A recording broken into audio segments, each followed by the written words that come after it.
جس گھر میں حضور علیہ السلام کے ذکر پاک کی محفل سجتی ہے، امام جلال الدین سیوطی شافعی رحمۃ اللہ علیہ فرماتے ہیں کہ میرا رب اتنا خوش ہوتا ہے، مہربان ہوتا ہے کہ اس گھر میں سارا سال آفات و بلیات کا نزول نہیں ہوتا۔ اللہ پاک اتنا مہربان ہوتا ہے، سارا سال اللہ آفات و بلیات سے محفوظ فرماتا ہے، پھر میرا رب رزق میں برکت عطا فرماتا ہے۔ تو دوستو، مل بیٹھ کے آپ صلی اللہ علیہ وآلہ وسلم کا ذکر پاک کرنا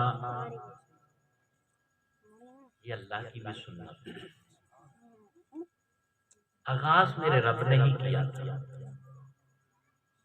بے نیاز میں، عالم ارواح میں، جب ابھی عالم اجسام تھا ہی نہیں، نہ عرش تھا، نہ فرش تھا، نہ زمین تھی، نہ آسمان تھا، نہ چاند، نہ سورج، ابھی یہ جہاں بنا ہی نہیں تھا، صرف عالم ارواح تھا۔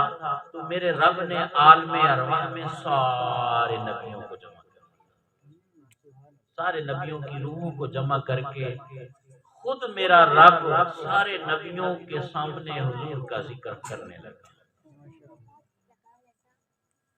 نبیوں کا مجمع ہو اور وہ بھی 1,24,000 پیغمبر بیٹھے۔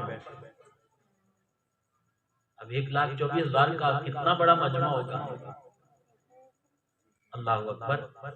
عالم ارواح میں بے نیاز نے محفل سجا کے حضور کا ذکر کر کے دنیا والوں کو بتا دیا، اور قرآن میں اس کا ذکر کر کے سکھا دیا کہ لوگوں، ان عالم اجسام میں آ کے تم نے عالم ارواح کی میری اس سنت کو بھول نہیں جانا، تمہیں بھی جب موقع ملے میرے محبوب کا ذکر کرنا۔ اور یہ صبح قیامت کا سلسلہ چلتا رہے۔ ہر مسلمان چاہتا ہے کہ وہ اپنے محبوب صلی اللہ علیہ وسلم کا ذکر کرے۔